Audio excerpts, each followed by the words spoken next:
সম্প্রচার অধ্যাদেশ ২০২৬ খসড়া প্রণয়ন করা হয়েছে। হঠাৎ করেই তথ্য মন্ত্রণালয় থেকে আজকে ওয়েবসাইটে এটি প্রকাশ করা হয়েছে এবং মাত্র 4 দিন সময় দেওয়া হয়েছে স্টেক হোল্ডারদের তাদের মতামত দেওয়ার জন্য। এটি নিয়ে আমরা একটি স্টোরি করেছি। সেই স্টোরিটি নিয়ে আলোচনার জন্য আমার সঙ্গে আছেন শাহরিয়ার মাহি। মাহি, হঠাৎ করে এরকম ওয়েবসাইটে দেওয়া হলো এবং মাত্র 4 দিন সময় দেওয়া হলো, এরকম একটি গুরুত্বপূর্ণ বিষয়। আবার অধিকাংশ মানুষজন জানেও না যে মাত্র 4 দিন সময় দেওয়া হয়েছে। কেন এরকম ঘটলো? রিপোর্টটি করার সময় আমি যখন তথ্য সম্প্রচার মন্ত্রণালয়ে যোগাযোগ করলাম, সেখানে যিনি জনসংযোগ কর্মকর্তা রয়েছেন তিনি জানালেন যে যেহেতু অন্তর্বর্তীকালীন সরকার গণমাধ্যম সংস্কারের জন্য একটি উদ্যোগ নেওয়ার চেষ্টা করেছিল, তার কোনো দৃশ্যমান পদক্ষেপ এখনো পর্যন্ত দেখা যায়নি। এবং যেহেতু অন্তর্বর্তীকালীন সরকারের হাতে বেশি সময় নেই, এই জন্যই আসলে তারা মাত্র 4 দিন সময় দিয়ে এই অধ্যাদেশের যে খসড়া রয়েছে এটির ব্যাপারে তারা মতামত গ্রহণের চেষ্টা করছে। এবং তারা তাদের নিজস্ব ওয়েবসাইটে সেই খসড়াটি পিডিএফ আকারে এবং ডকুমেন্ট আকারে প্রকাশ করেছে। এবং পাশাপাশি সেখানে বলা হয়েছে যে তারা বিভিন্ন ধরনের মতামত গ্রহণ করবেন এই তাদের নিজস্ব ওয়েবসাইট থেকেই আর কি। আপনাকে সংক্ষেপে যদি বলতে বলি যে খসড়ায় কি আছে? খসড়ায় মূলত বলা হয়েছে যে বাংলাদেশের যে সম্প্রচার নিয়ে যে নীতিমালাগুলো রয়েছে তার কিছুটা পরিবর্তন করা হবে, কিছুটা পরিমার্জন করা হবে। কিন্তু সেই খসড়াতে আমরা দেখতে পেয়েছি যে ডিজিটাল সিকিউরিটি অ্যাক্ট বা ডিজিটাল সিকিউরিটি অর্ডিন্যান্স যতগুলো ছিল, অর্থাৎ এর আগে গণমাধ্যম নিয়ন্ত্রণের জন্য যে আইনের ধারাগুলো ছিল তারই বিভিন্ন পুনরাবৃত্তি আমরা এখানে দেখতে পেয়েছি। এবং এখানে বেশ কিছু অস্পষ্ট সংজ্ঞা, অস্পষ্ট শব্দ রয়েছে।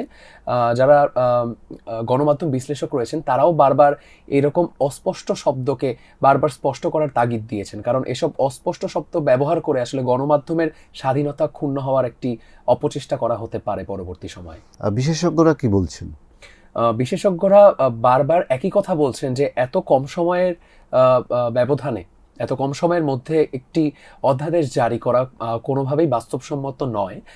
এবং আরও একটি জিনিস আমরা লক্ষ্য করেছি যে বাংলাদেশের যে পাবলিক বিশ্ববিদ্যালয়গুলোর গণমাধ্যম বিশেষজ্ঞ রয়েছেন এবং গণযোগাযোগ, সাংবাদিকতা থেকে শুরু করে মিডিয়া স্টাডিজের যে বিশেষজ্ঞরা রয়েছেন, যেসব অধ্যাপক রয়েছেন, শিক্ষক রয়েছেন, এই অধ্যাদেশটি তৈরির সময় সেই অংশীজনদের মতামত নেওয়ার প্রয়োজন তথ্য সম্প্রচার মন্ত্রণালয় মনে করেনি।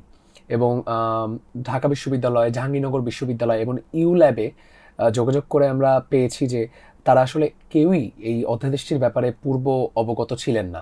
এমনকি বাংলাদেশ ব্রডকাস্ট জার্নালিস্ট সেন্টারের যিনি সভাপতি হিসেবে দায়িত্বে রয়েছেন, তিনিও বলেছেন যে যখন এই খসড়াটি তাদের নিজস্ব ওয়েবসাইটে প্রকাশ করা হলো তখন সেখান থেকে আসলে তাদেরকে জানানো হয়েছে যে মতামত তারা এখন দিতে পারবেন। এই খসড়ায় বেশ কিছু আপত্তিকর বিষয় আছে এবং অস্পষ্টতা আছে। তো যদি স্টেক হোল্ডারদের মতামত ঠিকমতো না নেওয়া হয়, সেটাই অল্প সময়ের মধ্যে নেওয়া এবং সেটাকে অ্যাকোমোডেট করা খুব ডিফিকাল্ট, সেক্ষেত্রে কি মত প্রকাশের স্বাধীনতা ও সাংবাদিকতার স্বাধীনতার ক্ষেত্রে কোনো ব্যাঘাত ঘটবে? রাজনৈতিক বিশ্লেষক রয়েছেন এবং গণমাধ্যম বিশেষজ্ঞ রয়েছেন, তারা বারবারই বলছেন যে এরকম অস্পষ্ট শব্দ দিয়ে তৈরি করা একটি খসড়ার মাধ্যমে আসলে গণমাধ্যমের স্বাধীনতা ক্ষুণ্ণ হওয়ার প্রচেষ্টা করা অবশ্যই হতে পারে। কারণ এখানে এমনভাবে অস্পষ্ট কিছু শব্দ ব্যবহার করা হয়েছে যেগুলোর সাহায্যে খুবই সহজেই গণমাধ্যমের বিভিন্ন কন্টেন্ট, যেহেতু এখন কন্টেন্টের আন্ডারে ওটিটি থেকে শুরু করে সামাজিক যোগাযোগ মাধ্যম এবং আমাদের যে মূলধারার বিভিন্ন গণমাধ্যম রয়েছে তাদের বিভিন্ন যে কন্টেন্টগুলো আপলোড হচ্ছে সেগুলোকে খুব সহজেই কোনো অপরাধ হিসেবে চিহ্নিত হয়ে যাওয়ার একটি প্রবণতা এখানে মানে ভিক্টিমাইজ করা সহজ হবে। আমরা আশা করি যে এই অস্পষ্টতা দূর না হওয়া পর্যন্ত, অথবা বিষয়গুলো দূর করে তারপরে সরকার এটি অনুমোদন নেবেন। ধন্যবাদ মাহি আপনাকে। ধন্যবাদ ভাই।